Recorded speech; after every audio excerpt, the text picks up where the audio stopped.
Okay, so this is B.F. Skinner, The Technology of Teaching, Chapter 7, The Motivation of the Student. The word student means one who studies. If the Latin root is to be trusted, it also means one who is eager and diligent. This is sometimes hard to believe, yet many students do study, and some of them eagerly and diligently. If this were true of all students, education would be vastly more efficient. There is little point in building more schools, training more teachers, and designing better instructional materials if students will not study. The truant and dropout are conspicuous problems, but it is the underachiever, the careless and inattentive student, and the student who does just enough to get by who explain why our grade schools, high schools, colleges, and graduate schools are all running far below capacity. We can easily invent explanations. We can say that some students study because they have a desire to learn, an inner urge to know, an inquisitive appetite, a love of wisdom, a natural curiosity, or some other trait of character. We thus allay our natural curiosity and satisfy our urge to know. What he's saying is that if we're trying to understand why there's variation, we can invent these explanations, and that'll satisfy our curiosity to know why there's variation. But we do not improve teaching, for nothing about a trait tells us how to alter it or even keep it alive. Good point. William James advised teachers to fill their students with devouring curiosity, but he did not explain how to do so. Only by turning to the behavior which is said to show the possession of these traits can we search effectively for conditions which we may change so that students will study more effectively. He says that in a bit of an awkward way, but to repeat that sentence, only by turning to the behavior which is said to show the possession of these traits.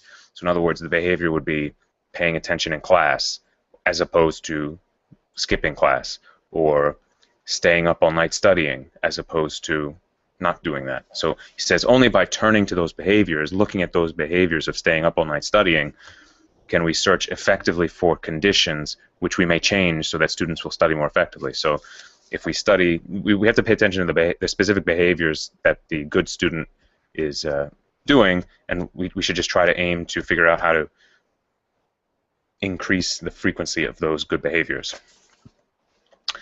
Among the observable things which seem relevant are the consequences of studying, or roughly speaking, what the student gets out of studying. At one time, we should have spoken of his reasons for studying or his purpose. But reasons and purposes are simply aspects of the field of operant conditioning. And our question really comes down to this. What reinforces the student when he studies? That paragraph is a bit awkward again. So among the observable things which seem, I'm going to read it again. Among the observable things which seem relevant are the consequences of studying, or roughly speaking, what the student gets out of studying. At one time, we should have spoken of his reasons for studying, or his purpose. But reasons and purposes are simply aspects of the field of operant conditioning. And our question really comes down to this. What reinforces the student when he studies? So I think what he's saying with the at one time we should have spoken of his reasons and for studying or his purpose, I think what he's saying is that those terms, that language, is not as useful as talking about what reinforces the student while he's studying. I think that's what he's saying there. I'm going to put a little question mark, because I'm not totally sure what he means by the first half of that. But the second half of that is a key idea, so I'm putting an exclamation point.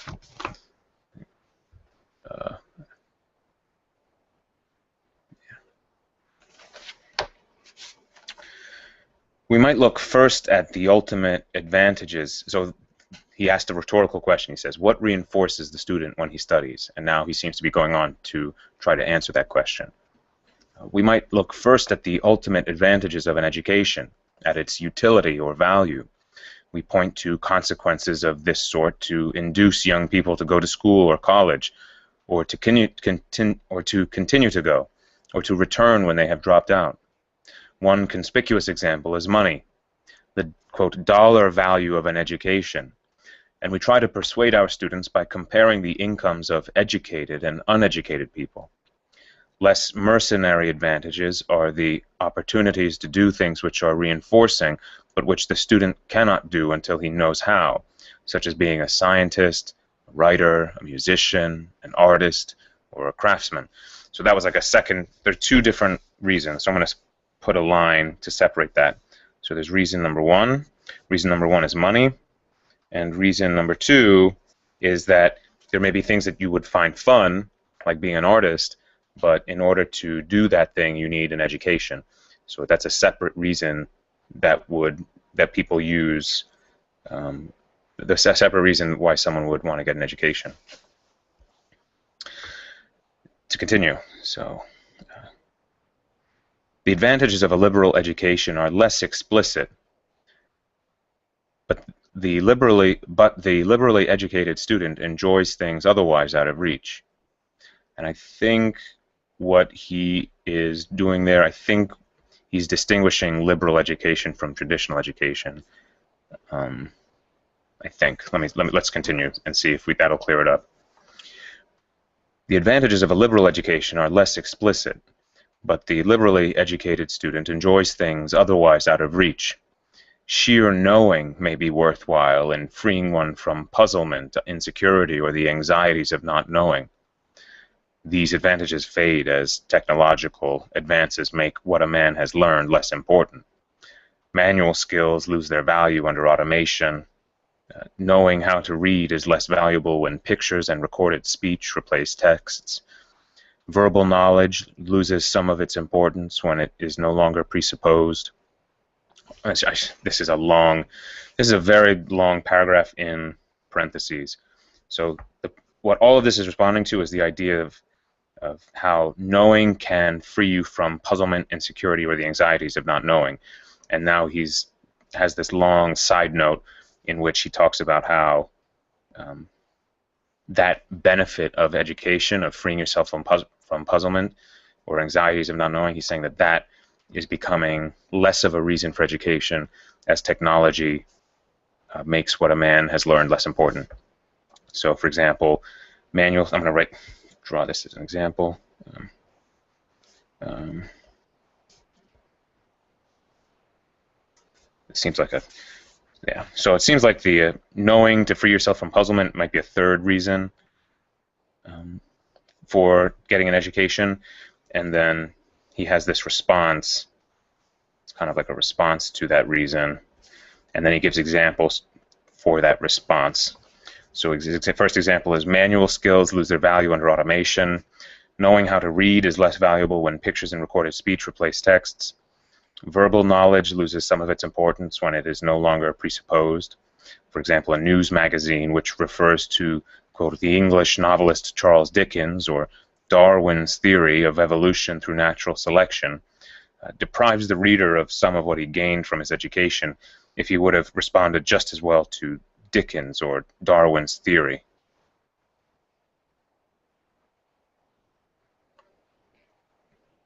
That's a subtle point. So what he's saying there is, verbal. The point that's an example. An example of. He makes this point that if you're reading a magazine and it explains something for you when you need to know what it is, then that makes it pointless for you to have memorized it through your education. So that if you for example, if you memorized Darwin's theory of evolution through natural selection, if you memorized what Darwin's theory refers to, then if the magazine explains what Darwin's theory is, then you kind of wasted that time memorizing it. And so that's what he's saying. So that was like a sub. So he gave an example of his reason. He's just kind of getting lost in his thoughts. I don't know. It's one side note after another. Anyway, so the main, to recap how we got here, he asked a rhetorical question: what reinforces the student when he studies? He then responded with 3 reasons. The third reason was to free yourself from insecurity, puzzlement. That's a good reason to get an education. Then he responds to that reason, and he says that that reason is becoming less important, a less important reason for education through technology. And one example of that would be if a magazine explains something for you instead of you needing to have memorized it. A good modern example would be if you can immediately look up what a word means when you're reading on your Kindle, then it becomes less important for you to have spent all of that time memorizing the dictionary definition of rare words. So that's all he's saying in that subpoint. So it's an example of an example. I don't know. So anyway, to continue. Another ultimate gain is in prestige. The student joins the company of educated men and women with its honors and Kabbalistic practices. He understands its illusions, enjoys its privileges, shares its esprit de corps. So that's like a 4th reason to get an education. It's just so it's like a kind of like a frat, belonging to a frat. These are indeed some of the things a student ultimately derives from an education, and he will probably mention them if we ask him why he is studying, but they do not help in solving our problem. So I'm going to say,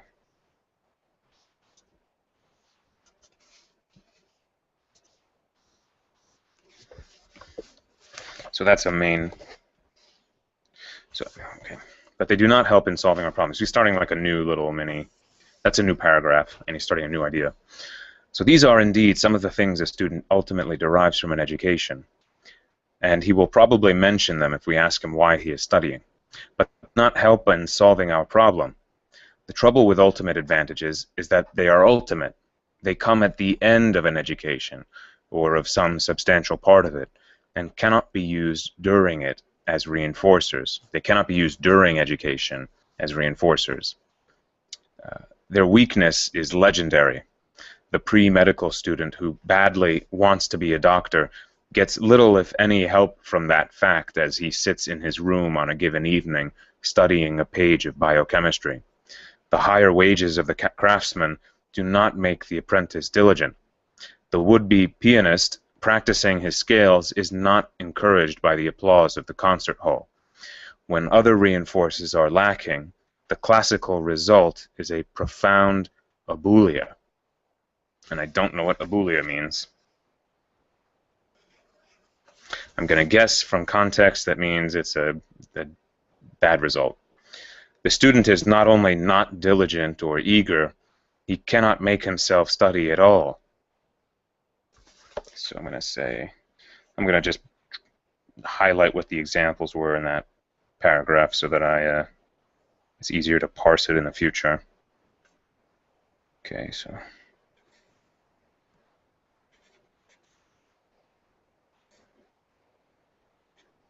so the main idea of that paragraph is that if the benefits are at the end, it doesn't motivate you while you're going through the grueling process. And then he gives a bunch of examples. New paragraph. We may try to make ultimate advantages effective by talking about them or by letting the student observe others who are enjoying them. We tell him what is in store for him, and that is probably why he can tell us why he is studying. But this is a rather crude use of conditioned reinforcers, which, being derived from remote ultimate consequences, are unfortunately weak. And this is kind of a side note, but what I was thinking is, imagine if you had a school where the kids can study different classes, they can choose their classes, and the classes go down different career paths, and they get an allowance. And the allowance corresponds to the projected earnings of people who learn those skill sets. And so the people wouldn't have to be kids. It could be anybody, any age. You could be prisoners or anyone, people trying to change careers. They would have that immediate incentive to work harder. And in fact, it might make it easier for them to choose the proper amount of work, because, for example, there might be career paths that pay more, but it's not worth the loss in spending the extra time studying. And so it allows people to make smarter decisions about what would make them happiest over the course of their entire lives. So anyway, that's me talking. That's not B.F. Skinner, but I think you might agree with that. Anyway, so to continue, so letting the medical student observe the doctor is a crude use of conditioned reinforcers, which, being derived from remote ultimate consequences, are unfortunately weak. New paragraph. We often try to rescue something from ultimate advantages by emphasizing progress toward them. In American usage in particular, a surprising number of words in education come from the Latin gradus or gradus. The student receives a grade. He is in a grade. He graduates with a degree and enters graduate school. His progress is marked by numbers from 1 to 8, by 2 sets of ordinal terms, freshman, sophomore, junior, and senior, and again by numbers, first year graduate student, second year graduate student, and so on. But these signs of progress toward the ultimate advantages of an education also function, if at all, only as conditioned reinforcers, and also ineffectively. New section. So now there's a section called Contrived Proximate Reinforcers. So I'm going to just outline the main ideas of those previous.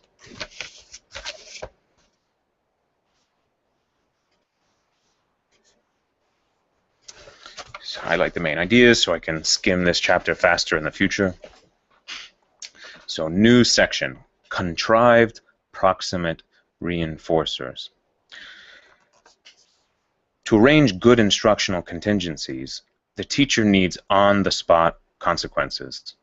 So I think what contrived proximate reinforcers means, I think that's referring to the idea I was just mentioning, where you immediately pay the student money which corresponds to, there's some kind of immediate reward that corresponds to the ultimate reward.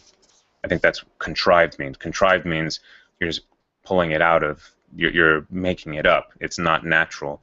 And then I think proximate means that it's like an addition. I think it's like it's an artificial thing. It's not the actual benefit. I think that's what it means. I'd have to look it up on Wikipedia. Anyway, so to arrange good instructional contingencies, the teacher needs on-the-spot consequences. Negative reinforcers were probably the first to be used, and they are still certainly the commonest. The rod or cane and the stripping of privileges are naturally aversive. So when he said negative reinforcers, he was referring to the rod and the cane and all kinds of threats and punishment. The rod or cane and the stripping of privileges are naturally aversive. Criticism and ridicule are borrowed from the culture. And failing grades and, ironically, extra schoolwork are contrived by the teacher. They can be used in contingencies of reinforcement which, quote, make the student study, in which, to be specific, he escapes from or avoids these kinds of aversive stimulation. Such contingencies often work, and the result may be superficially reinforcing to teachers, administrators, parents, and even to students. The practice has a long history, and even today educators often look with envy on the disciplined classroom, which continues to operate primarily under aversive control. So I think that's the end of that paragraph. I think the main paragraph is, the main idea is at the very top, that negative reinforcers are the most common source of immediate consequences. New paragraph. Serious byproducts must, as we saw in Chapter 5, be taken into account. Chapter 5, I think, is the one I just read yesterday, which was about why teachers fail.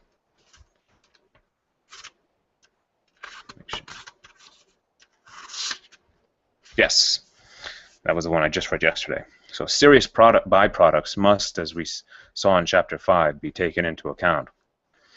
We can avoid some of them by moderating the aversive stimulation, by abandoning corporal punishment, for example, in favor of slight but constant threats, verbal or otherwise. But even so, our students will be studying mainly to avoid the consequences of not studying. Under aversive control, they force themselves to study. They work. Indeed, one of the ultimate advantages of an education is simply coming to the end of it. Quite apart from unwanted byproducts, so the new paragraph, quite apart from unwanted byproducts, contingencies of this sort are defective. Oh, so he's saying, to read that sentence again, he's saying there are bad side effects of doing things that way with the punishment. And he's saying even aside from the bad side effects of using punishment, they still don't work. The methods still don't work that well. So to continue, some results are to be expected when desired forms of behavior directly reduce aversive stimuli. So he's saying some, you expect to see some results from using this method of the rod and threats and stuff. So some results are to be expected when desired forms of behavior, studying, directly reduce aversive stimuli. So if you study, you're directly reducing the amounts of threats that you get from your teacher. But the usual practice is to punish behavior which is not desired. The pattern is derived from ethical control, in which behavior is actually suppressed. See Chapter 9. Here we want to generate behavior, and it is not enough to suppress not behaving. Thus, we do not strengthen good pronunciation by punishing bad, or skillful movements. We don't strengthen skillful movements by punishing awkward movements. We do not make a student industrious by punishing idleness, and we don't make a student brave by punishing cowardice. We don't make a student interested in his work if we punish indifference. We do not teach him to learn quickly by punishing him when he learns slowly. And we don't teach him to recall what he has learned by punishing him when he has forgotten. We don't teach a student to think logically by punishing him when he is illogical. Under such conditions, he may occasionally discover for himself how to pay attention, to be industrious and learn and remember, but he has not been taught. Moreover, he often satisfies the contingencies in the most superficial way. He attends only by looking at the teacher or keeping his eyes on a page. He is industrious only in the sense of keeping busy. The contingencies encourage superstitious behavior, including many maladaptive or neurotic ways of escaping from or avoiding aversive treatment. That's kind of vague. That's a vague sentence. The contingencies encourage superstitious behavior, including many maladaptive or neurotic ways of escaping from or avoiding aversive treatment. The culture starts this, but aversive education carries it on. See, that would be a sentence I would like to hear an example for. So that's the end of that paragraph. I'm going to indicate the examples in that paragraph, because there are quite a few of them. So I would say the main idea is at the top of the paragraph. So usually when you're using punishment, you're punishing behavior which is not desired. And here we're trying to generate desire. We're trying to generate behavior, not just suppress behavior. And there's another main idea where they satisfy the punishment in the most superficial way. So it's not a great way of doing things. So new paragraph. From time to time, positive alternatives have been suggested. Quote, "Avoid compulsion," said Plato in the Republic. To continue the quote, avoid compulsion and let your children's lessons take the form of play. So that's Plato in the Republic. Horace, among others, recommended rewarding a child with cakes. Erasmus tells of an English gentleman who tried to teach his son Greek and Latin without punishment. He taught the boy to use a bow and arrow and set up targets in the shape of Greek and Latin letters, rewarding each hit with a cherry.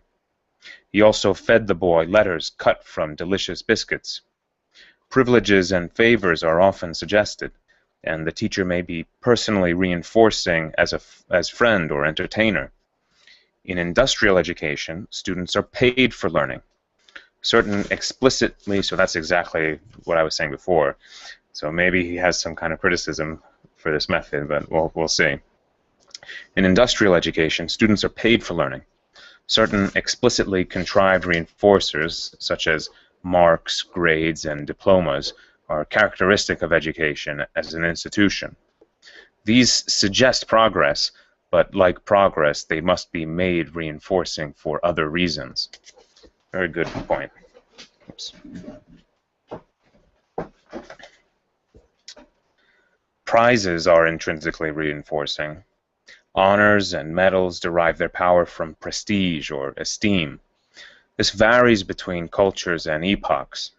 In 1876, Oscar Wilde, then 22 years old and halfway toward his B.A. at Oxford, got a, quote, first in mods, end quote. He wrote to a friend, to begin the quote, "I did not know what I had got till the next morning at 12 o'clock, breakfasting at the Mitra. I read it in the Times. Altogether I swaggered horribly, but I am really pleased with myself. My poor mother is in great delight, and I was overwhelmed with telegrams on Thursday from everyone I knew," end quote. The contemporary student graduating summa cum laude, I don't know how to pronounce that right, is less widely acclaimed. So prestige, that's a reinforcer. I'm going to put that in a... I'm going to just indicate the main ideas.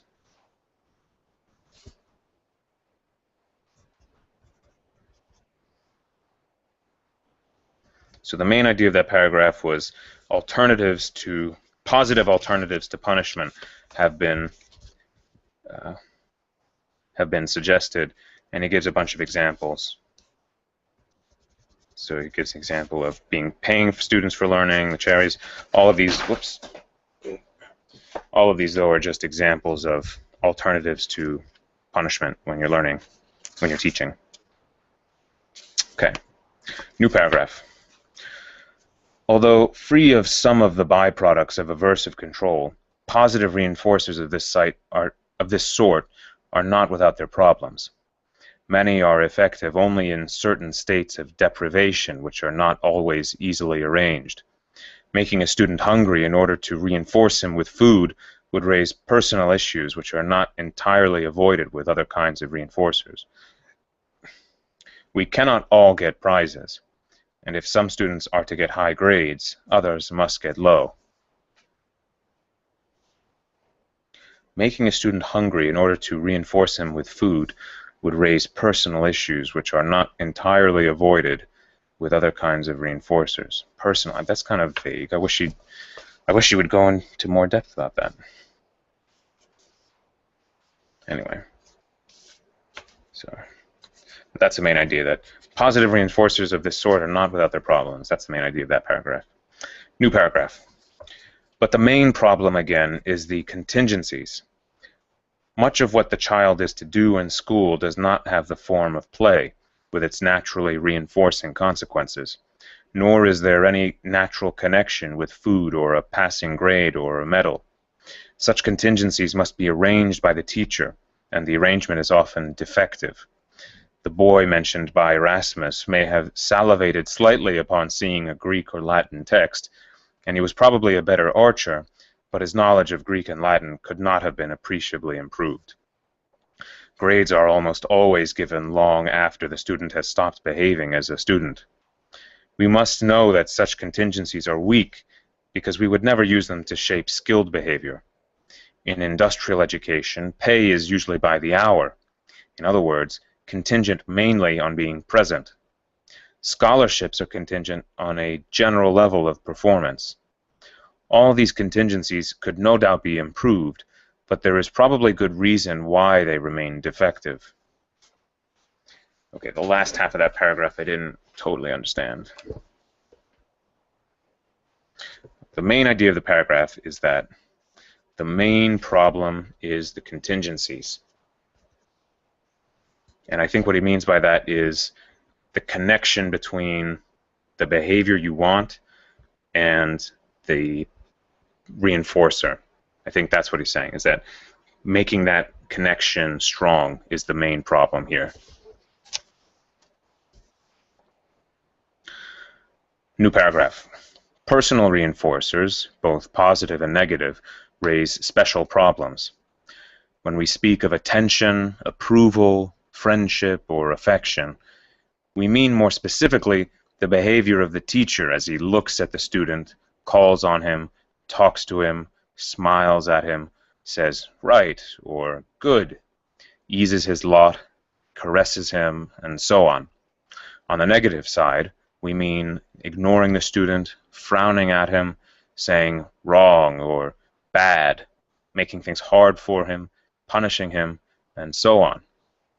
Events of this sort are positively or negatively reinforcing, quite apart from any connection they may have with promotion or prestige. They are no doubt highly important.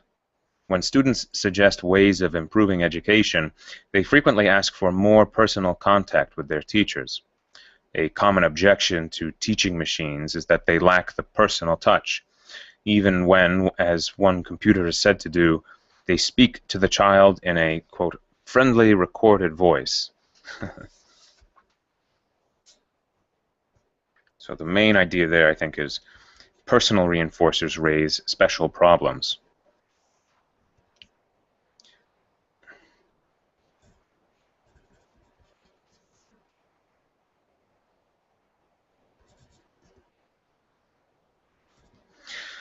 New paragraph. The very power of personal reinforcers causes trouble. Personal involvements may be serious. In the masculine culture of the Greek Academy, the problem was pederasty. As Marot has put it, and pederasty, I think, is when like an older man would have a relationship with a young, I think like a preteen or I think preteen boy. As Marot has put it, Socrates attracted the, quote, flower of Athenian youth and bound them to him with the ties of amorous passion, end quote. Relations between teacher and student show a greater variety today, but they are possibly just as troublesome. The sadistic teacher is equally celebrated. So that's, I think he's changing to a new subtopic. So the main idea of this paragraph is that the power of personal reinforcers causes trouble. He just gave one example with the student-teacher relationships, and I think he's giving another example now with sadistic teachers. The sadistic teacher is equally celebrated. I think that's what he's saying. Anyway, so even the milder versions of personal contact raise problems. The student's need for approval must be appreciable but not desperate.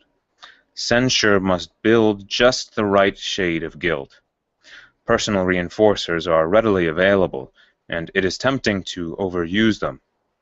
As in the neo-Freudian design of the family, the social and personal environment is enlarged beyond all reason, and unnecessary problems are created. What is that sentence saying?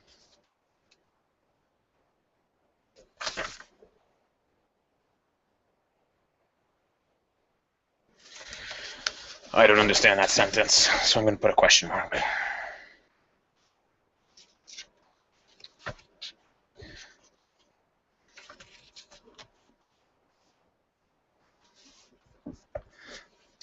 There is nothing personal about mathematics or about learning to read, even though one always reads what a person has written. To add personal reinforcers in an effort to facilitate teaching can be a dangerous strategy.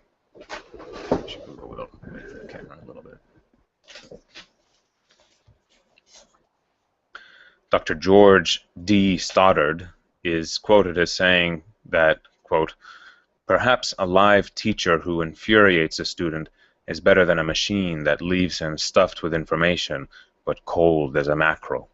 End quote. Fortunately, these are not the only alternatives. New paragraphs. Personal involvements apart, the contingencies are bad. Many things attract a teacher's attention, and the careless teacher will reinforce the attention-getter and the show-off. Many things please a teacher, from a polished apple to fulsome footnotes in a thesis, and the careless teacher will reinforce fawners and flatterers. Identification with the teacher is often held to be essential, but imitation and emulation may yield undesirable mannerisms and traits. As we shall see in Chapter 11, it is not easy for the teacher to evaluate the effects of contingencies and thus guard against shortcomings. Let me read that again. As we shall see in Chapter 11, it is not easy for the teacher to evaluate the effects of contingencies and thus guard against shortcomings. That is a little bit too vague for me. So I'm going to Personal contingencies are unstable. The teacher may withhold approval to spur the student on to greater efforts, but then approve too quickly when he shows extinction, discouragement. So, when the student is discouraged, the teacher may approve too quickly. The teacher may withhold help in order to give the student as much credit as possible, but then give too much help to avoid embarrassing him. Students commonly complain of favoritism and hostility, and not always without justification. As Ben Jonson said, quote, "Princes learn no art truly, but the art of horsemanship. The reason is, the brave beast is no flatterer. He will throw a prince as soon as his groom." End quote. So the point of that quote is that the horses are the only things that horsemanship is the only thing that a prince will learn fully, because the horse will never flatter him. Whereas, for example, if the prince is learning to use a bow and arrow, his instructor will be likely to flatter him and tell him he's better than he really is. So to continue that, a horse maintains the same contingencies for all men. So that's the end of that section, subsection. So that section was called Contrived Proximate Reinforcers. And so basically it was talking about when you're trying to teach people so that they will have a bright future, but that future is far ahead of them, maybe 10 years or more ahead of them, you need to have immediate effects for their behavior. And so that's the contrived proximate reinforcers. So B.F. Skinner's just talking about the ones that have been used so far, and he doesn't really seem to lay out the way things should go. He just seems to raise problems with the existing ones.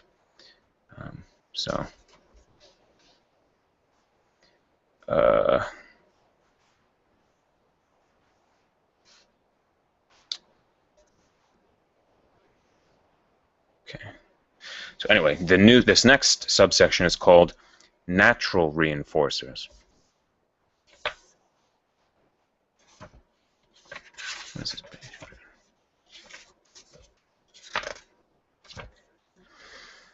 The difficulties inherent in contrived contingencies have drawn attention to natural reinforcers. Rousseau explained in detail how they might be used. Away with man-made punishment and... so Rousseau was saying, away with man-made punishment and this was Rousseau's special contribution, away with man-made rewards. Man is naturally happy and good. It is society which corrupts and makes him miserable. Let him therefore be taught by nature. Make the student independent of men. Teach him dependence on things. Use only those forms of coercion or punishment which arise naturally from his behavior. If he breaks a window, do not repair it, but let him experience a cold room. Use only natural rewards. Social reinforcers cannot be neglected, alas, but they can at least be genuine. So this is him explaining, that paragraph was him explaining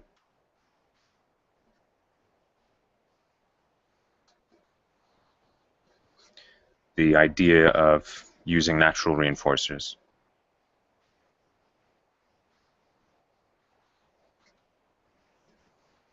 I don't find that very persuasive. I don't think that method is very easily duplicated. Anyway, I think that method has a bunch of problems, but let's keep reading. So, new paragraph. Rousseau soon had disciples, but a century and a half were to pass before John Dewey put similar ideas into widespread practice. Dewey showed how the child can be brought into contact with the world he is to learn about, a world which he will explore, discover, observe, and remember because it is attractive, intriguing, and naturally rewarding and punishing. Let him learn in school as he learns in his daily life. So that's kind of an interesting thing.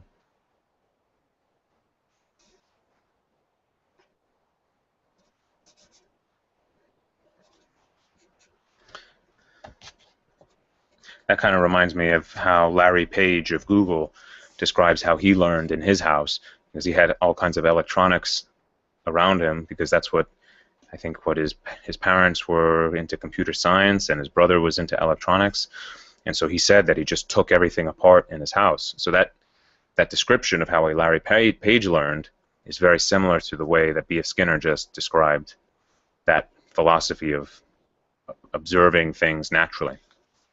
Anyway, new paragraph. Not all natural reinforcers are useful.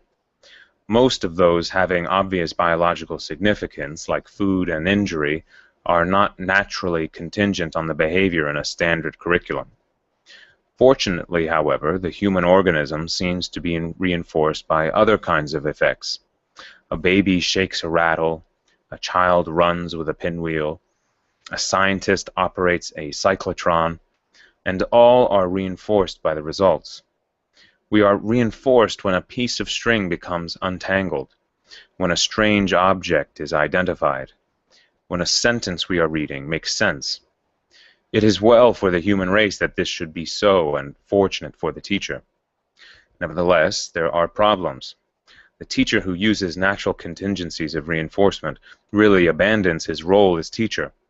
He has only to expose the student to an environment. The environment will do the teaching. It was not for nothing that Rousseau spoke of negative education.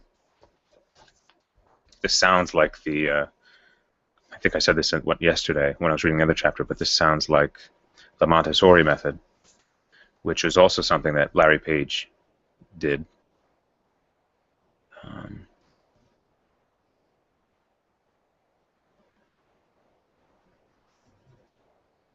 So those, I'm just labeling the examples and labeling the main idea. Okay. So new paragraph. In practice, much remains for the teacher to do. The sheer logistics of natural reinforcers is a problem. The real world is too big to be brought into the classroom, and the teacher must exercise selection. Moreover, as we have repeatedly seen, the student does not learn just from being brought into contact with things. Experience, in the sense of contact, is not only not the best teacher, it is no teacher at all.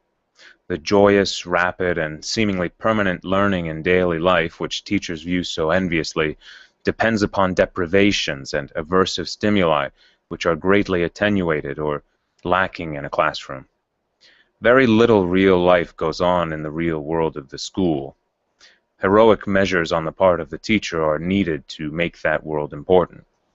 Let me pause there, because that one of those sentences seems pretty interesting, but I didn't quite entirely understand it.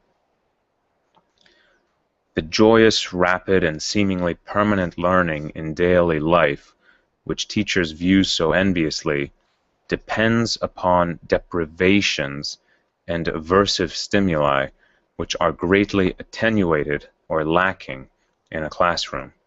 What does that mean? I think what that means is that, for example, if you're a kid and you learn not to say mean thing, here's an example.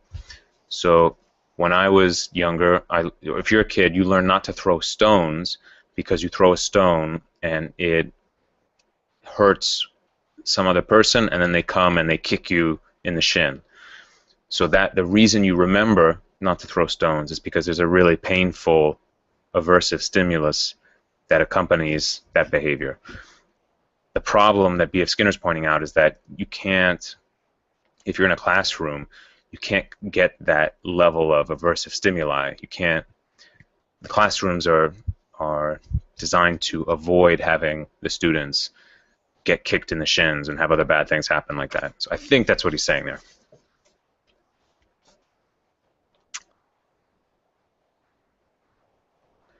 So very little real life goes on in the real world of the school.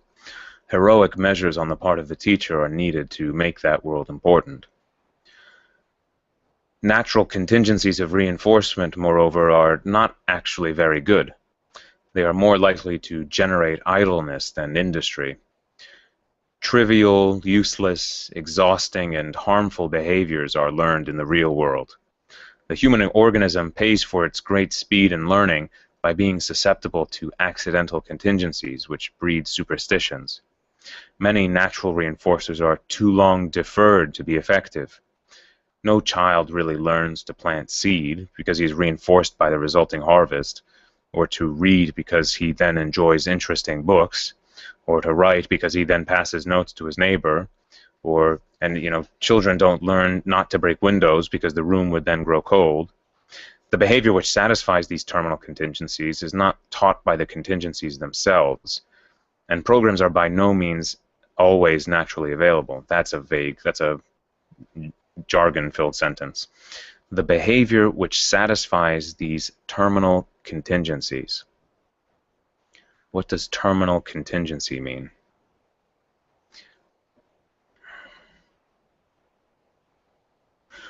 I don't know. I don't know what terminal contingency means. I don't know what that means.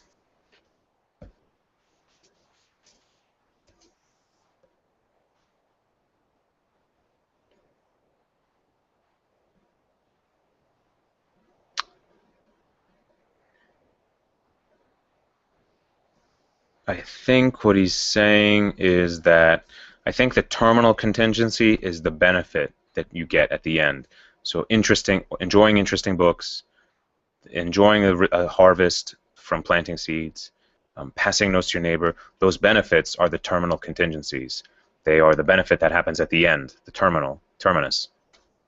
And he's saying the behavior which satisfies those terminal contingencies, I think what he's saying there is the preparation, the learning, for example, learning to plant seeds, or learning to read, or learning not to break windows.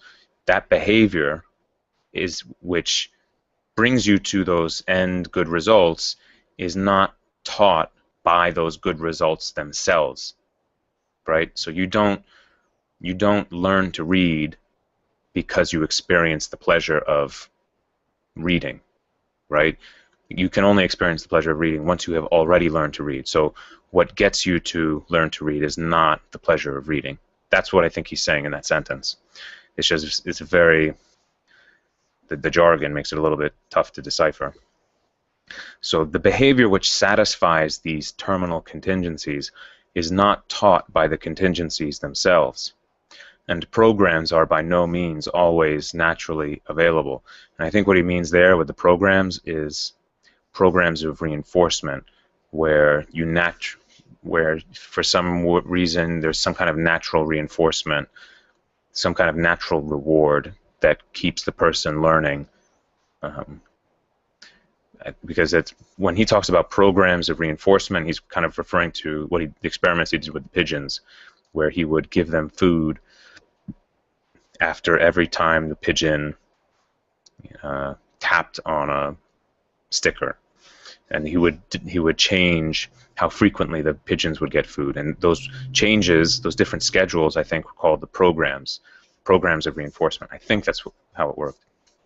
So anyway, so the deferred consequences of precurrent responses of self-management are particularly unlikely to shape the behavior they eventually sustain. That's another tough sentence. The deferred consequences of pre-current responses of self-management are particularly unlikely to shape the behavior they eventually sustain. He gives an example. So, for example, natural consequences seldom, if ever, induce a student to study, either in nature or in school. The deferred consequences of precurrent responses of self-management. Precurrent responses of I don't know what precurrent means. And I don't know what precurrent responses means. Well, whatever. I think I get a vague idea of what he's talking about. He's just saying that, yeah. So, new paragraph. The human race has been exposed to the real world for hundreds of thousands of years. Only very slowly has it acquired a repertoire which is effective in dealing with that world. Every step in that slow advance must have been the result of fortunate contingencies, accidentally programmed. Education is designed to make such accidents unnecessary. It is quite unlikely that anyone alive today has discovered agriculture or the controlled use of fire for himself. He has learned these things through instructional contingencies in which natural reinforcers play only a minor role. The natural contingencies used in education must almost always be rigged. So that seems to be the main idea.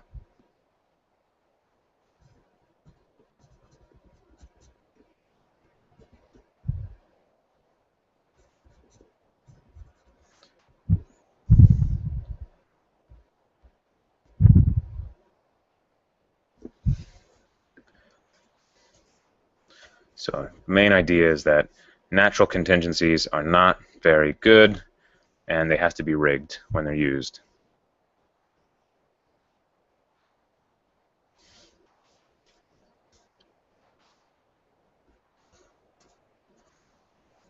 Okay, so that's the end of that section. That subsection was called Natural Reinforcers. So now there's a new subsection called Improving Contingencies. And I think that just means having these benefits of studying, getting them tied closer to the actual behavior of studying.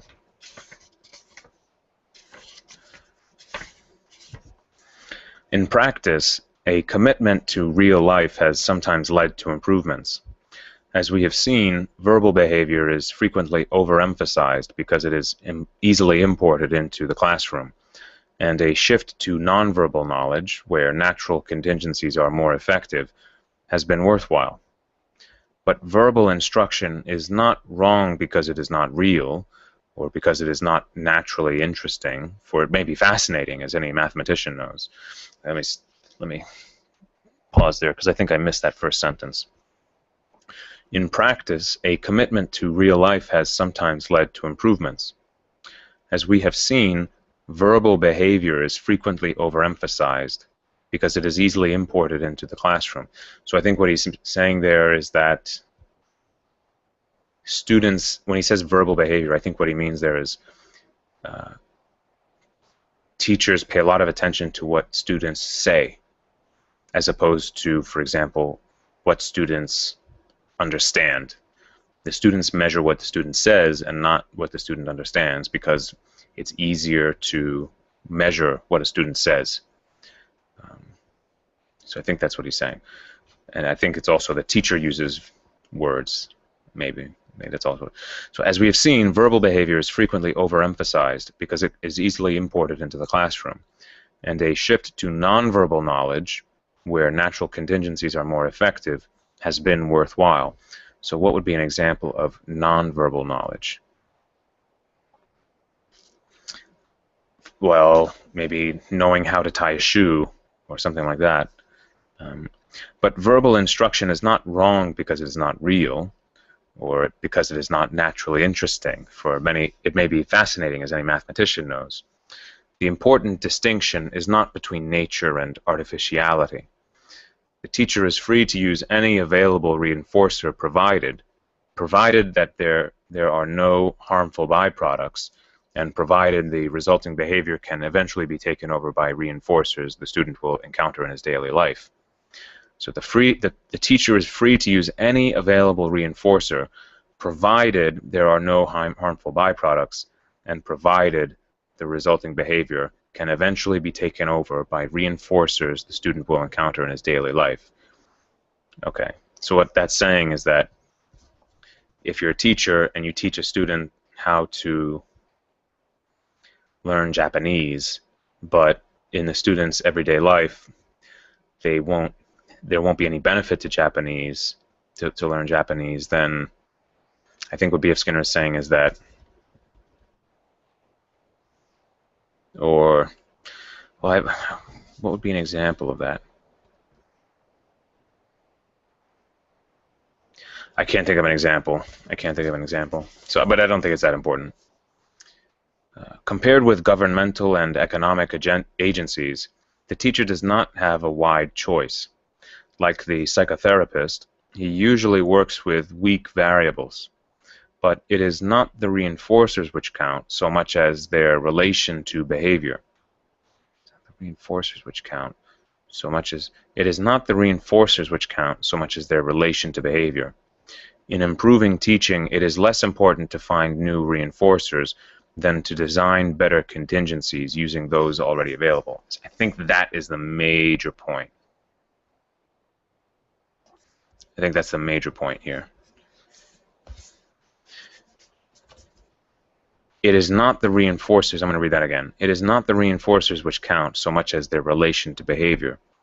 In improving teaching, it is less important to find new reinforcers than to design better contingencies using those already available. Immediate and consistent reinforcement is, of course, desirable. But this is not to deny the importance of intermittent or remote reinforcers. That's another main idea.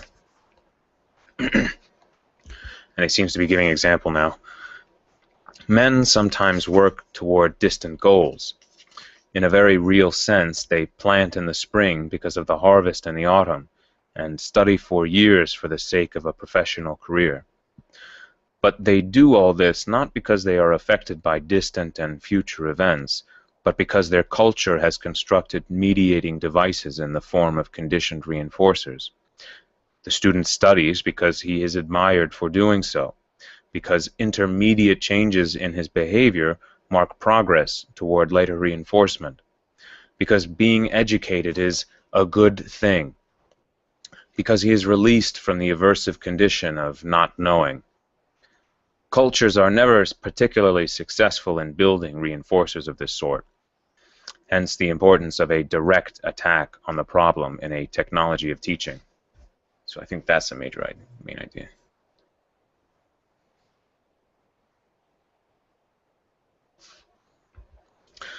This new paragraph. The student who knows how to study knows how to amplify immediate consequences so that they prove reinforcing. He not only knows, he knows that he knows and is reinforced accordingly. The transition from external reinforcement to the self-regulated reinforcement of knowing one knows is often badly handled. In a small class, the precurrent behavior of listening, reading, solving problems, and composing sentences is reinforced frequently and almost immediately. But in a large lecture course, the consequences are infrequent and deferred. If mediating devices have not been set up, if the student is not automatically reinforced for knowing that he knows, then he stops working, and the aversive byproducts of not knowing pile up.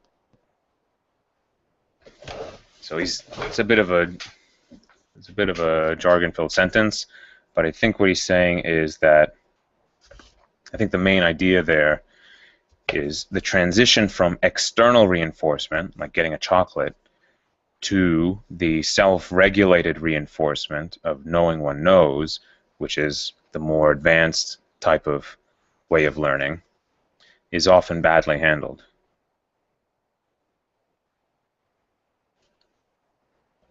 Okay. So he's just talking about that. So new paragraph. Programmed instruction is primarily a scheme for making an effective use of reinforcers, not only in shaping new kinds of behavior, but in maintaining behavior in strength. A program does not specify a particular kind of reinforcer. The student may work under aversive control or for money, food, prestige, or love. But the program is designed to make weak reinforcers or small measures of strong ones effective. So he's talking about programmed instruction there. So I'm going to put that in a box because he seems to be introducing that as a new idea. And it seems to be a main idea. Being right as an example.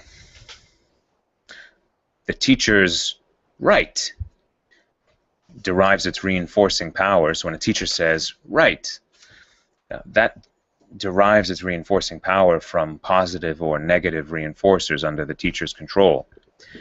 Being right in responding to a program may be reinforcing for similar reasons, but it is likely to share some of the automatic reinforcing effects of coming out right. A person working on a crossword puzzle is reinforced when a response completes a part of the puzzle or supplies material which makes it possible to complete other parts. When we recall a poem, we are reinforced when a word scans or rhymes, even when we have not recalled the right word. When we recall a poem, we are reinforced when a word scans or rhymes, even when we have not recalled the right word. So I think what he's saying is, if you're trying to remember a poem or a song, and you can't really remember it exactly, but you come up with another word that makes it rhyme, you still feel good. And I've had that experience. A child who is learning to read is reinforced when his vocal responses to a text compose familiar verbal stimuli. A child who is learning to read is reinforced when his vocal responses to a text compose familiar verbal stimuli. So I think what he's saying is that a child feels good when they use their vocal cords and they produce words which are familiar. So they feel good when they are able to say a word as opposed to just having gibberish come out of their mouths. I think that's what he's saying there. The student who is paying attention to a lecture or a text is reinforced when the words he hears or sees correspond to responses he has anticipated, an important ingredient in listening or reading with understanding. Being right also means progress. And the physical structure of a program usually makes progress conspicuous. In working through a program, a student knows where he stands. In working through a standard text, he must wait to have his achievement evaluated by an impending test. So I'm going to put an exclamation.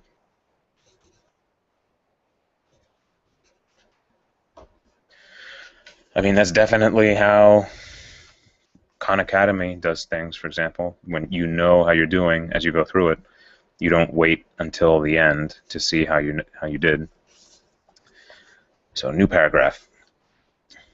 Some familiar features which are often cited in characterizing a program are really concerned with maximizing the effect of reinforcers.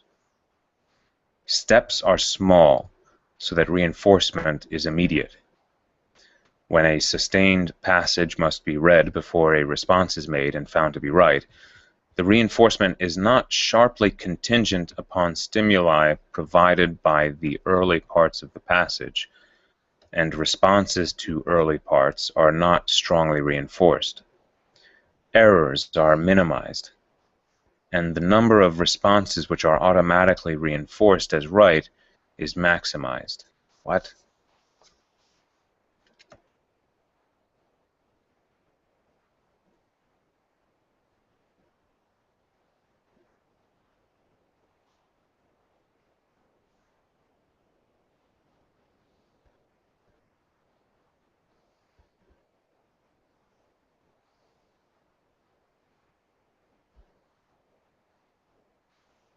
Okay, I think the main idea of this paragraph is the first sentence.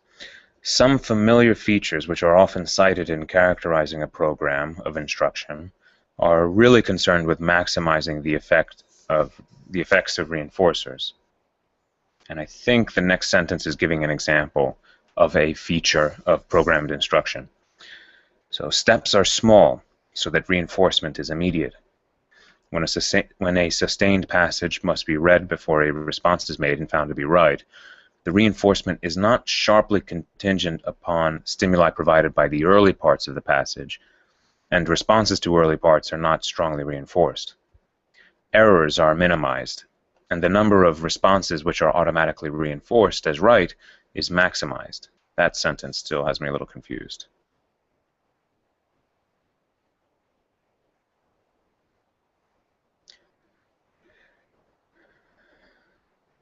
I don't understand that sentence.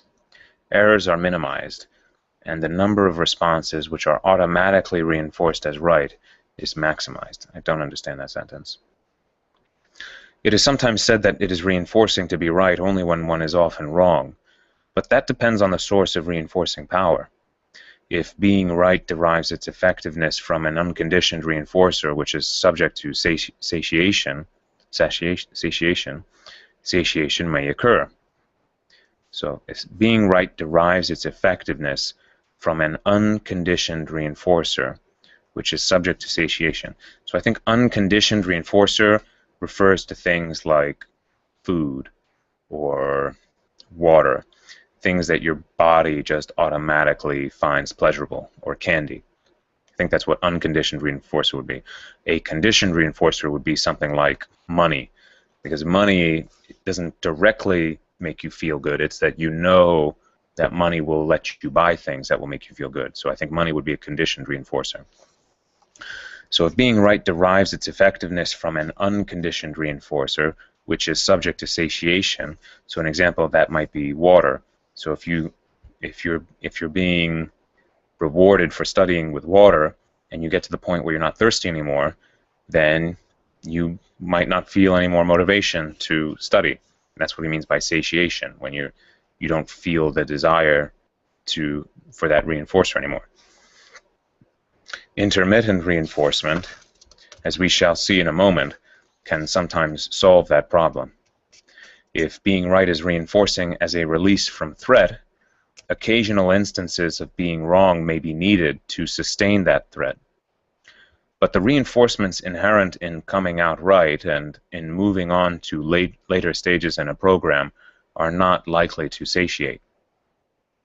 On the contrary, progress may be even more reinforcing as the end of a program approaches.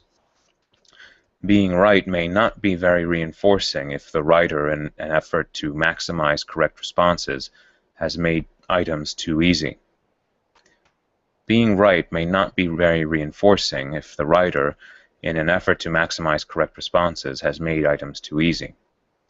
Such programs are often called boring, but only if other contingencies are in force. When a program is not reinforcing, the student simply stops responding.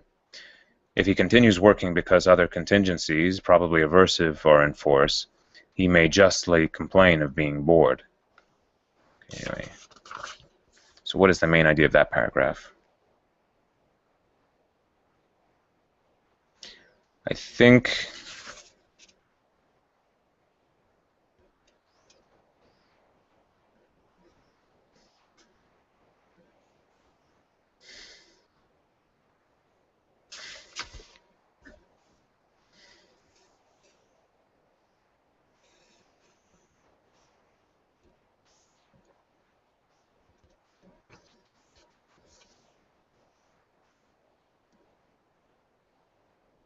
I think that paragraph is talking about maximizing the effects of reinforcers. So I think that's the first sentence.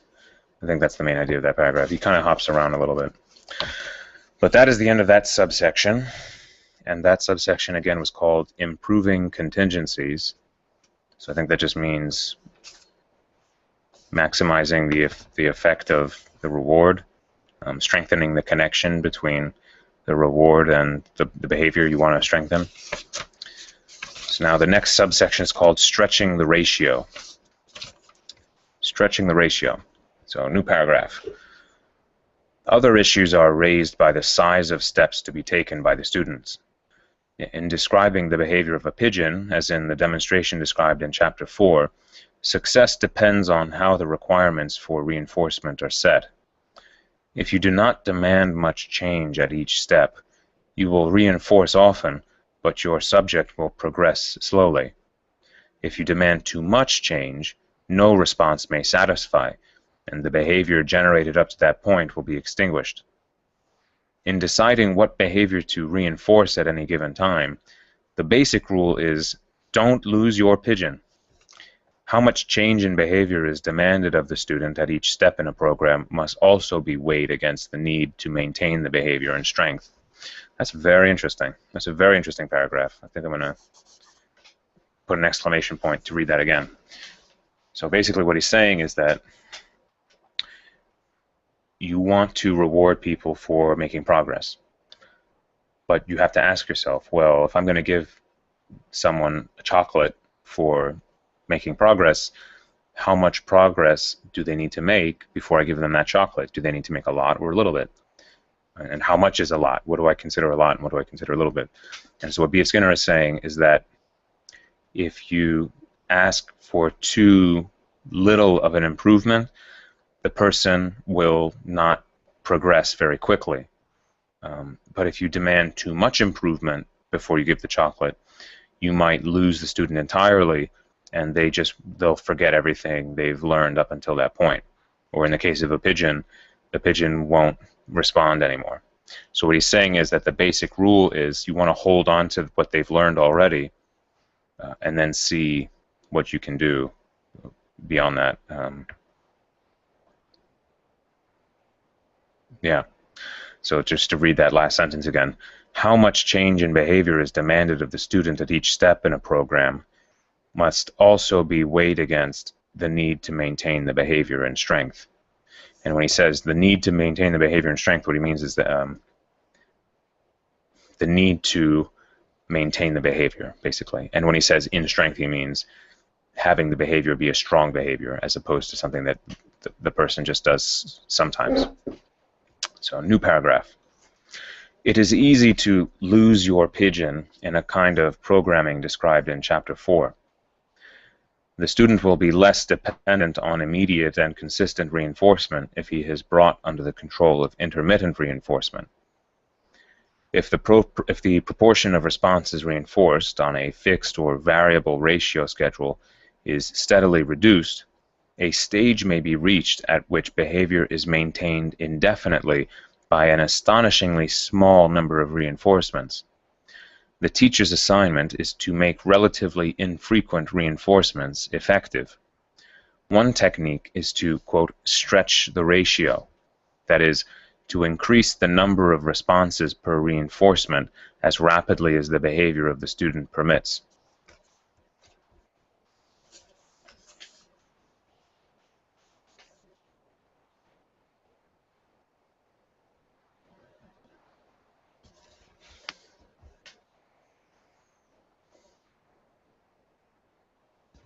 So that seems like another key paragraph. In setting up new forms, so this is a new paragraph now. In setting up new forms of behavior, every change in topography or stimulus control requires reinforcement. And intermittent reinforcement is not appropriate. But much of the behavior of the student, particularly the precurrent behaviors of self-management, examined in Chapter 6, is repeated many times without substantial change and is normally maintained by intermittent reinforcement. A very simple example of precurrent behavior is going to school. It is intermittently reinforced, as we have seen, by many things: attractive architecture, personal contacts, enjoyable activities, interesting books and materials, pleasant teachers, and successful achievements. And he has a side note. A small reinforcer can sometimes make a great difference. In an experiment designed to see whether orange juice given to grade school students improved their health, it was found that students receiving orange juice every day were less often absent. Absence was to be taken as an indication of ill health, but a closer analysis showed that The difference was accounted for by students who returned for Friday afternoon classes. They were returning because of the orange juice. What?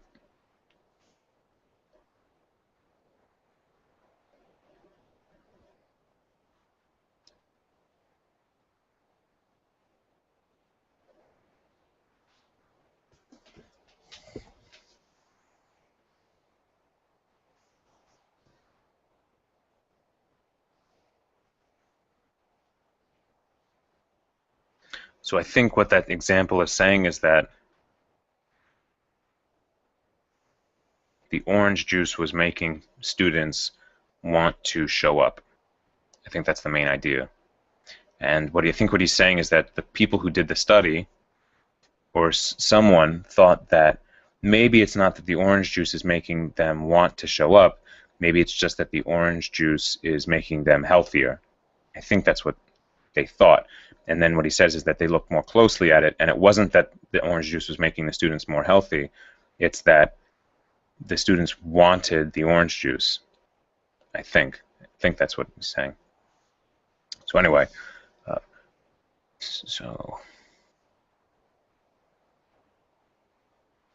once in school, students will be more inclined to start working and continue working if instructional materials are reinforcing. Audio-visual devices may have this effect quite apart from whether they teach in other ways.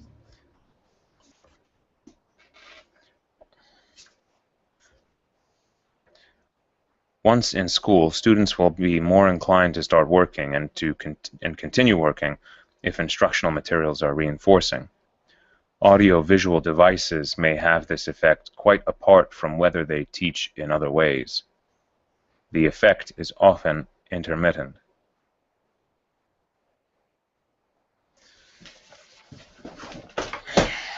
Not exactly sure what that means.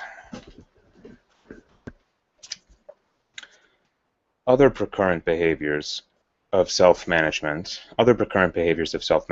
are almost always intermittently reinforced. Careful attention to detail does not guarantee successful behavior, but is occasionally reinforced when behavior is successful.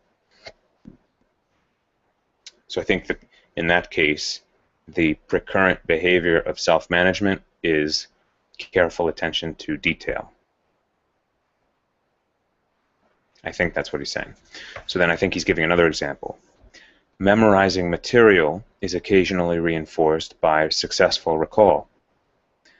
Techniques of exploration, discovery, including the discovery of what one has to say, and problem solving are reinforced only infrequently, a fact which may explain the popularity of the concept of trial and error.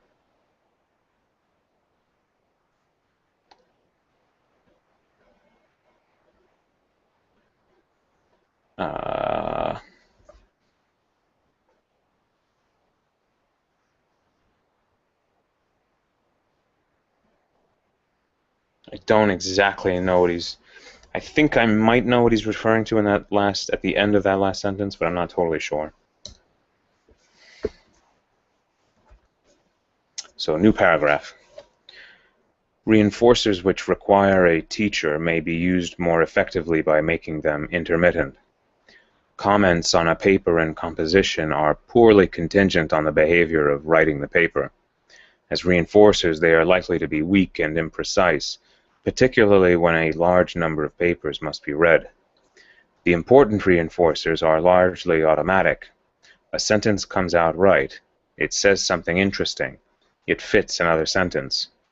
If these automatic reinforcers are powerful enough, the student may continue to write and improve his writing, even though he receives few, if any, comments. But comments by the teacher can also reinforce, and the reinforcement can be intermittent. Lindsley has worked out a technique for the intermittent grading of compositions. Okay, so I think the main idea there is that I think the first sentence, reinforcers which require a teacher may be used more effectively by making them intermittent. And then I think he just gives an example. So that's the end of that subsection. That subsection was called stretching the ratio. He's just talking about making reinforcers intermittent to make them more effective. So now this next subsection is called the hard-working student. So new paragraph. The diligent and eager student comes to class, studies for long periods of time, enters into discussions with his teachers and other students, and is not distracted by extraneous reinforcers. He does all this not because he possesses the trait of industry or has a positive attitude toward his education, but because he has been exposed to effective contingencies of reinforcement. Almost inevitably, he will be called hard-working and said to be doing only what all students ought to do. The implication is that he is under aversive control. Since a threat of aversive treatment makes a student diligent, students who are diligent must be working under a threat. So I think that is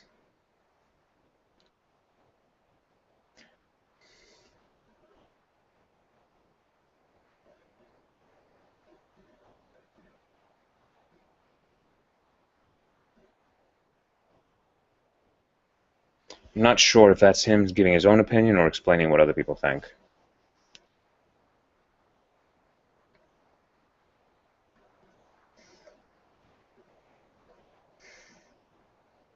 Anyway, next paragraph. It is true that studying often has aversive consequences. Prolonged attention is a strain, as I'm discovering right now. Prolonged attention is a strain. Sustained effort is tiring and even punishing, and the dedicated student forgoes other reinforcers, like going to the movies. It is easy to believe that these aversive consequences are taken in order to avoid the greater punishment of failure. But under a favorable program of intermittent reinforcement, the student will continue to work hard even though his behavior generates aversive stimuli. A pigeon reinforced on a high ratio will stop the experiment if it can, for example, by pecking a second key which turns the apparatus off. But when properly programmed, it will not stop the experiment by stopping work, nor will a student. What does that mean? Well, I don't know, but I think that's a key paragraph.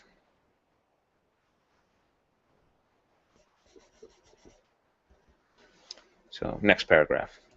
If by work we mean behavior which has aversive consequences, then the diligent student works. But if we mean behavior under aversive control, then he is not necessarily working at all. The distinction is not easily made by opposing work to play, because play also has two meanings. It may be the behavior which does not generate punishing consequences. The dilettante plays at being a scientist. Or play may mean behavior primarily under the control of positive reinforcement. Football players play hard and dangerously.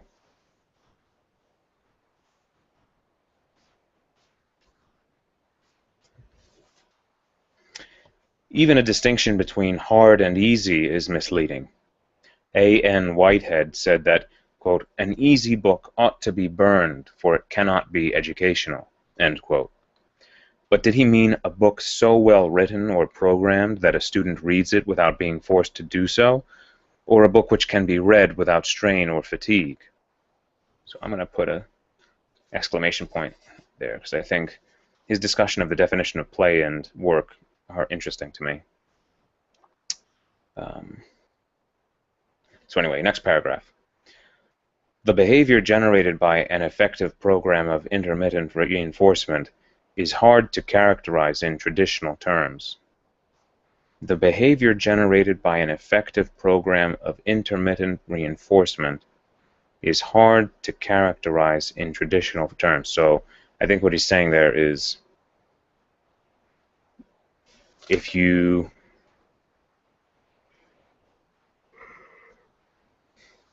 I think what he's saying is that if you have the rewards for studying set up so that they are intermittent, they're only once in a while, and you end up with someone like Bill Gates who studies really hard for its own sake, even though there aren't frequent rewards for his behavior. He's saying that B.F. Skinner is saying that it's hard to characterize that. In other words, it's hard to define it as work or play or to pin down exactly what it is. And I think he says in traditional terms, so it's like a different area. The central theme of a project on teaching arithmetic has been expressed as follows, quote, "The study of mathematics should be an adventure, requiring and deserving hard work," end quote. The project is designed to generate a high level of activity without recourse to aversive contingencies. The appearance of terms like requiring, deserving, hard, and work is an illuminating commentary on the history of education. So I think what he was doing with that quote is pointing out the fact that the description was putting the words adventure and hard work in the same sentence, in the same description. So it's kind of, he's pointing out that there's this gray area where things can be work but also fun, and it's not really clear. So, new paragraph. Well-designed contingencies of reinforcement will keep the student busily at work, free of the byproducts of aversive control. Even more dramatic achievements are possible with respect to behavior which would traditionally be said to show 1. Interest or enthusiasm, 2. The appreciation and enjoyments of works of art, literature, and music, and 3. Dedication. Let me read that again. Even more dramatic achievements are possible with respect to behavior which would traditionally be said to show that's a hard sentence to understand.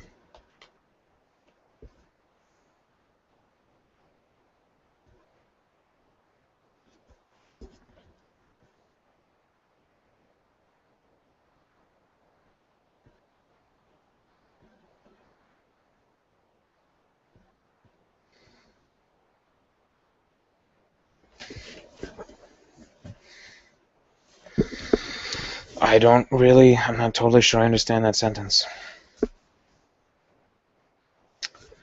So, but to continue, programmed schedules in which the ratio has been stretched are again involved. New paragraph. The issue is important both while the student is being educated and afterwards. The teacher may count himself successful when his students become engrossed in his field, study conscientiously, and do more than is required of them. But the important thing is what they do when they are no longer being taught. We take this into account when we insist that what the student learns should be appropriate to day-to-day living. But a student who learns to behave in given ways under aversive control may stop behaving as soon as the aversive control ceases, no matter how appropriate the topography of the behavior may be. The student who has been made to practice may never touch the piano again when aversive contingencies come to an end, in spite of the fact that there are good reasons for playing the piano. Natural reinforcers may not automatically replace the contrived positive reinforcers of the classroom. The teacher's approval and praise and even the intellectual excitement of the classroom may have no real-life counterparts. Former students often return to an instructional environment when the contingencies in their daily lives do not support behavior formerly exhibited in school or college.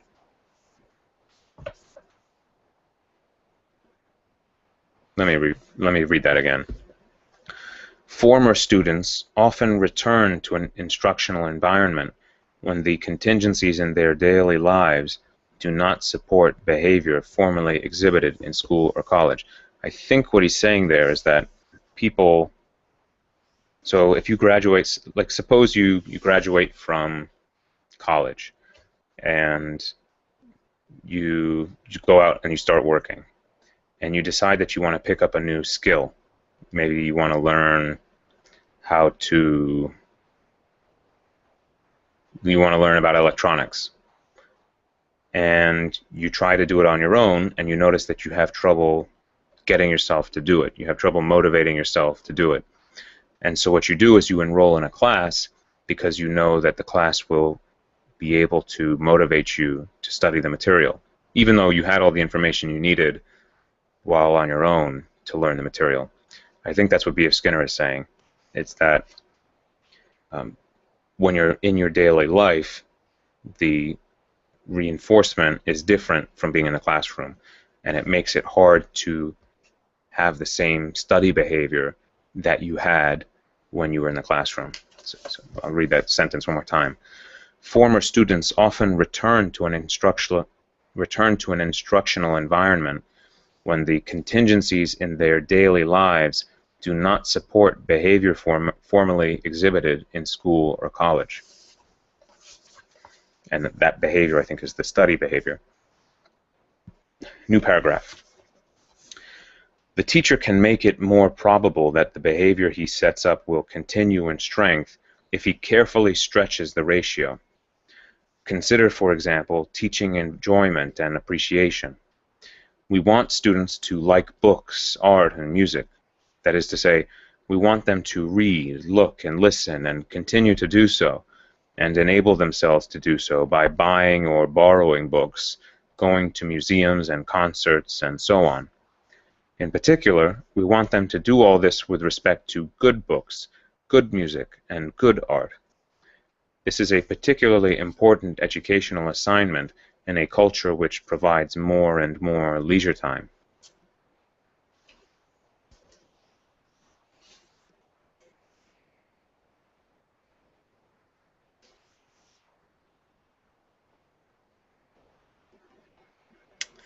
I don't understand the main idea of that paragraph, but I'll continue. So, new paragraph. Topography of behavior is not an issue, is not at issue. The student already knows how to read, look, or listen. He is to do so for particular reasons. We therefore arrange for him to be reinforced as he reads books, looks at pictures, or listens to music. This is not easy. It is not enough to expose him to books, pictures, and music if little or no reinforcement takes place. The exposure is often indirect. The student is studying the history of a field or its technical problems or the reasons why objects in the field are or should be enjoyed. The instructor often tries to make things reinforcing by exhibiting his own enthusiasm for them. Again, the problem is not to find more powerful reinforcers, but to arrange better contingencies. Intermittent reinforcement and programs which stretch the ratio are important.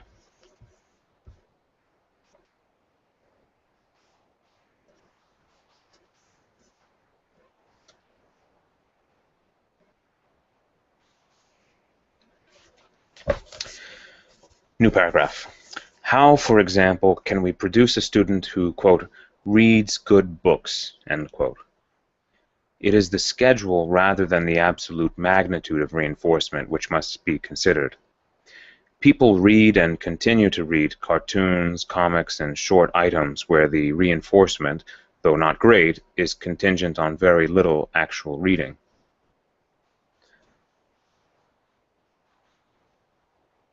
I don't know exactly what that means. Primers and early textbooks follow the same principle. Something happens as each sentence is read.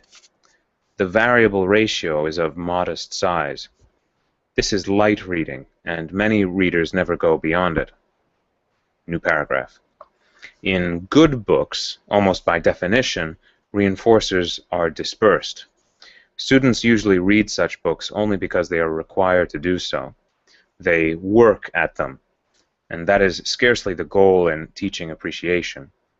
They can be induced to read for pleasure, even though reinforcement is infrequent if the change in schedule is properly programmed. A student who has access to a variety of materials will, to some extent, automatically program a stretching ratio. He will continue to read only those books he is able to sustain.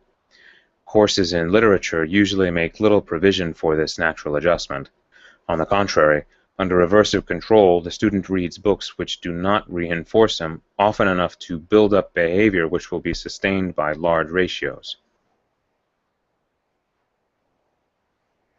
I don't exactly understand that.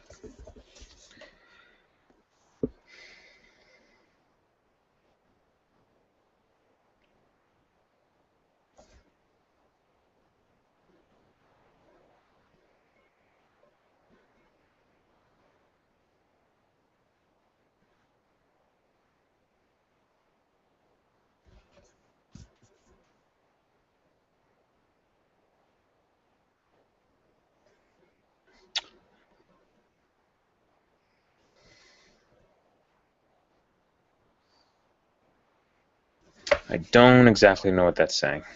But it doesn't, I don't think it's that important. So next paragraph. It is hard to design a sequence of materials in which the student advances to higher ratios only when he can sustain them. It is hard to design a sequence of materials in which the student advances to higher ratios only when he can sustain them. With or without aversive contingencies, it is easy to lose our pigeon, and the student never becomes a reader. The true devotee is usually an accident. A fortunate sequence of contingencies builds up a strong disposition to continue to read, even when reinforcers are rare. Many forces oppose the explicit design of such contingencies. On the one hand, it is tempting to use a reinforcer as soon as it becomes available, to give the student at once something he may find reinforcing, rather than withhold it for intermittent scheduling.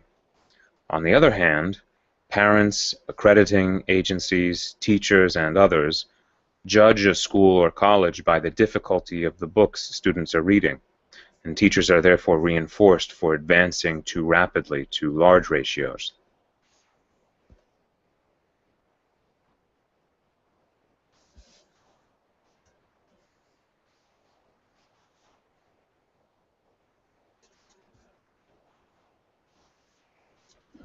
Okay, so new paragraph.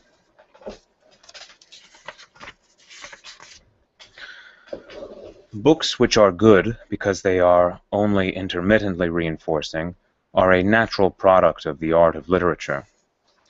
A great moment is effective only if the reader has been prepared for it. One cannot enjoy a book by skipping from one great passage to another. The necessary intervening material, however, is usually not strongly reinforcing. Thus, the resolution of suspense or puzzlement is reinforcing only if the suspense or puzzlement has prevailed for some time, when it may well have been slightly aversive. Few students ever acquire the sustained behavior which brings the occasional great reinforcements of literature within reach. In other words, he's saying few students are able to push through the boring bits or the less exciting bits to get the full rush of having a really exciting thing happen after a stretch of not that much stuff happening in the book. Similarly, in the appreciation of art and music, students soon learn to enjoy things which are consistently reinforcing, but they may never go beyond that point. The rare and particularly powerful reinforcers await those whose behavior has been built up by and sustained by a special schedule. The rare and particularly powerful reinforcers await those whose behavior has been built up by and sustained by a special schedule. New paragraph. Possibly even more important than the things students enjoy reading, looking at, or listening to are the things they enjoy doing. We teach them to paint, conduct research, raise orchids, and make friends. But if instruction is to be successful, these repertoires must continue in strength.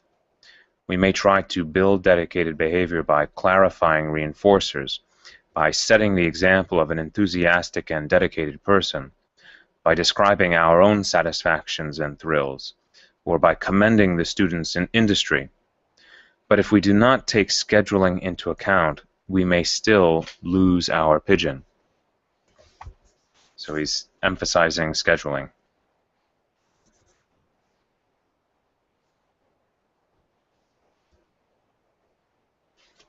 New paragraph. A dedicated person is one who remains active for long periods of time without reinforcement.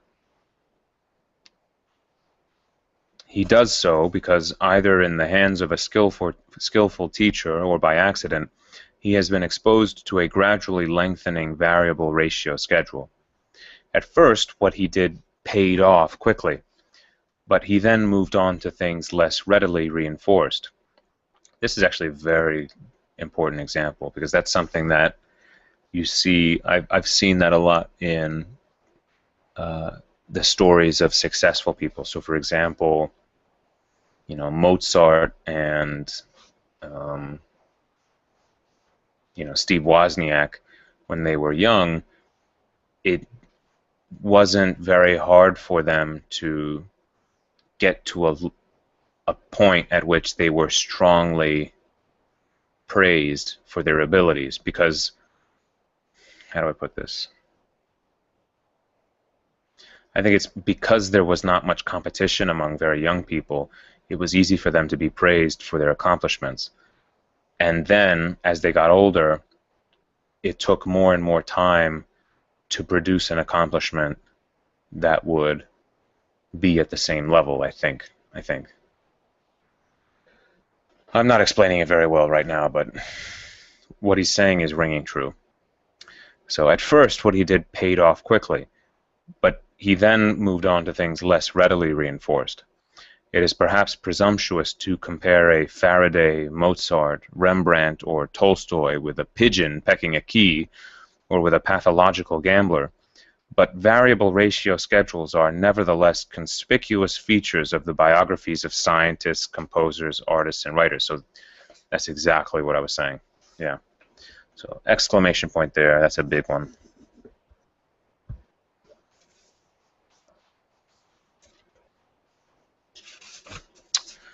(166). So new paragraph. Programs which stretch this ratio are most often accidental. A scientist does an experiment which, because of its nature or the scientist's earlier history, quickly turns up interesting results. In following it up, he moves into a more difficult area, builds more complex apparatus, and works longer before the next reinforcement. Eventually, he works for months or years between discoveries. Perhaps in the last decade of his life, nothing reinforces him, but he dies a dedicated man. Accidental programs having such effects are no doubt rare, but so are the dedicated people whose behavior they are needed to explain. I'm going to put an exclamation point there as well. A dedicated scientist is more than one who knows his field or how to use apparatus. To love to make music is more than knowing how to sing or play an instrument. But education is seldom concerned with the something more. Effective programs depend upon rather unpredictable reinforcers, and it is hard to evaluate the strength of the student's behavior and hence to know when to enlarge the ratio.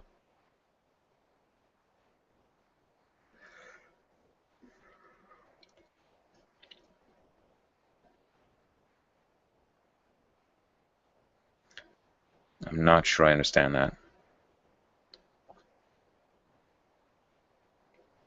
Effective programs depend upon rather unpredictable reinforcers, and it is hard to evaluate the strength of the student's behavior and hence to know when to enlarge the ratio. Perhaps an optimal program is always to some extent an accident, but the general principle of moving from frequent to rare reinforcers is nevertheless important. Standards are again troublesome. The teacher finds it hard to permit the beginning scientist to be reinforced by fortuitous or irrelevant results, or the beginning artist by cheap or hackneyed effects. or the young musician by a noisy and inaccurate performance. But those who move too quickly to rigorous and valid research or flawless technique and taste may not be on their way to a dedicated life. That's interesting. I think what he's saying there is teachers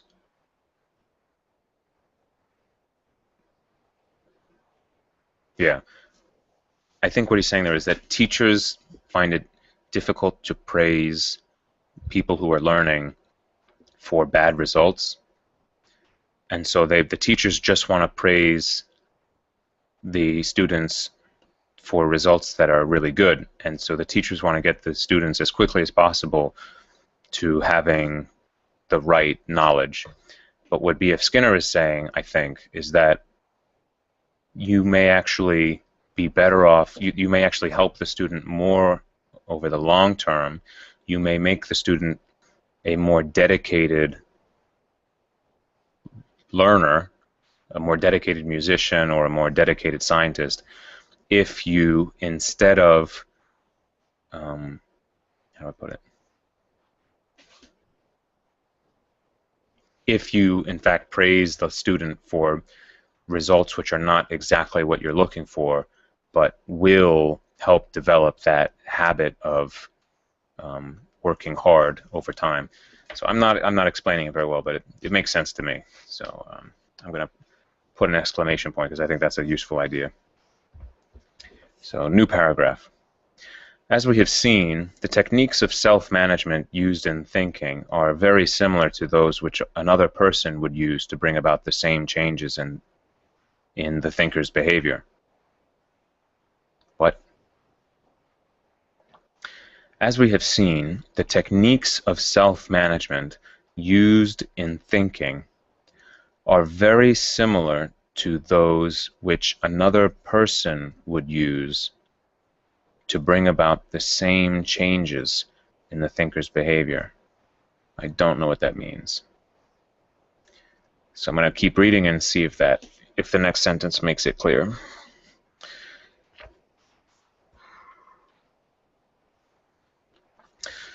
Teacher and student manipulate the same kinds of variables to induce the student to pay attention, to solve problems, to have ideas. Oh, okay. So that is an example.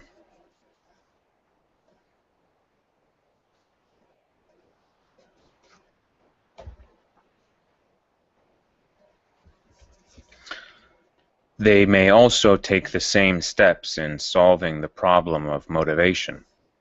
Techniques of self-control are available in heightening one's own industry, enjoyment, and dedication. New paragraph. Strictly speaking, the student cannot reinforce or punish himself by withholding positive or negative reinforcers until he has behaved in a given way. But he can seek out or arrange conditions under which his behavior is reinforced or punished. Thus, he can choose hobbies or companions because of the contingencies they provide. He can create reinforcing events, as by checking an answer to a problem. He can stop emitting unreinforced responses in an unfavorable situation so that extinction will not generalize to other situations. So, for example, he can learn not to read books which are too hard for him so that his inclination to read other books will not suffer. That's a very good point. And that's something I have learned, and I don't think that's obvious. I've told that to other people when they've been learning stuff.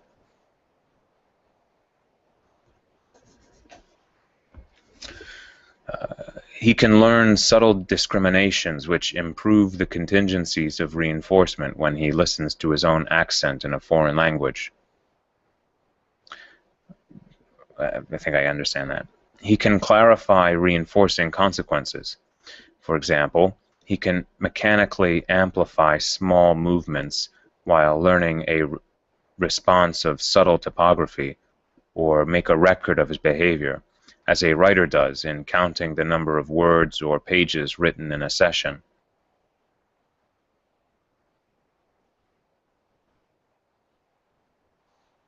Okay, I don't really understand the first half of that, but I do understand the second half. If his behavior is strongly competitive, he can sharpen the contingencies by frequently looking at the achievements of his rivals. He can manipulate daily routines involving such things as sleep, diet, and exercise in ways which affect the strength of the behavior at issue. That's interesting, and I also would like to see an example of that. So, new paragraph. He will do all those things only if he has learned to do them. Specific instruction is particularly important because self-management is often covert, and models are therefore not generally available for imitation. We do not often see people controlling themselves in these ways. Moreover, the natural reinforcing consequences are almost always long deferred. Education has never taught the self-management of motivation very effectively. It has seldom tried, but techniques become available as soon as the problem is understood. The abulia of those who have nothing to do, who are not interested in anything, is one of the great tragedies of modern life. It is sometimes attributed to alienation, anomie, anhedonia, rootlessness, or lack of values. These are not the causes of anything. At best, they are other products of the defective contingencies which are the source of the trouble attributed to them. Through a proper understanding of contingencies of reinforcement, we should be able to make students eager and diligent and be reasonably sure that they will continue to enjoy the things we teach them for the rest of their lives. All right, that's the end of that chapter. And I am exhausted. I feel like I just did a workout. But some good ideas. There's some really good ideas in that chapter. All right, I'm going to go to bed. So, stop broadcast.